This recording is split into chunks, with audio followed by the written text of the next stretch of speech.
कर्मण्येवाधिकारस्ते मा फलेषु कदाचन मा कर्म फल हेतुर्भूः मा ते संगोस्त्वा कर्मणि। किंतु निष्काम कर्म कैसे संभव है वासुदेव? फल का ज्ञान ही तो कर्म करवाता है, और यदि दृष्टि फल से ही हट जाए तो कोई कर्म करेगा ही क्यों?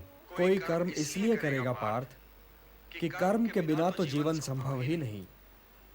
कुछ तो करोगे ही, या भोजन करोगे या नहीं करोगे, या भूखे को भोजन करवाओगे या नहीं करवाओगे, या युद्ध करोगे या नहीं करोगे।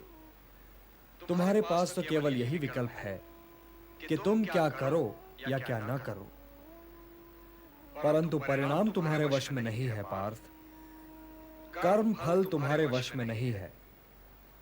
तुम्हारे अधिकार की सीमा इस विकल्प पर समाप्त हो जाती है कि तुम युद्ध करोगे या नहीं करोगे, किंतु युद्ध का परिणाम तुम्हारे हाथ में नहीं है। यदि तुम विजय चाहो भी तो यह आवश्यक नहीं कि विजय तुम्हारी ही हो जाए, तुम्हारी पराजय भी हो सकती है। किंतु यदि तुम विजय से मोहित नहीं होगे तो पराजय से भी नहीं घबराओगे।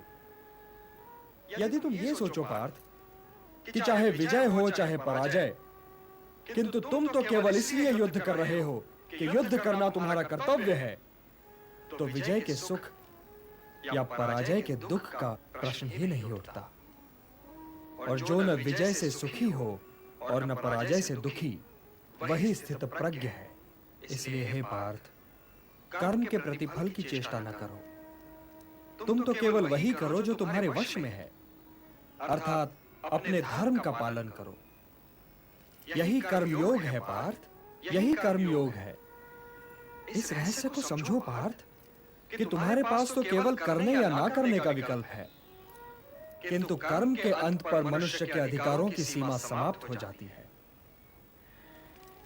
कर्म का परिणाम मनुष्य के वश में नहीं है।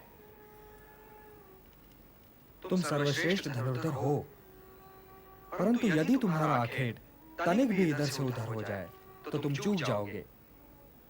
तुम्हारा अधिकार तुम्हारे वाण संधान पर है, तुम्हारा अधिकार तुम्हारी दृष्टि पर है, परंतु उस मृग पर तुम्हारा कोई अधिकार नहीं जिसकी ओर तुम बाण चला रहे हो।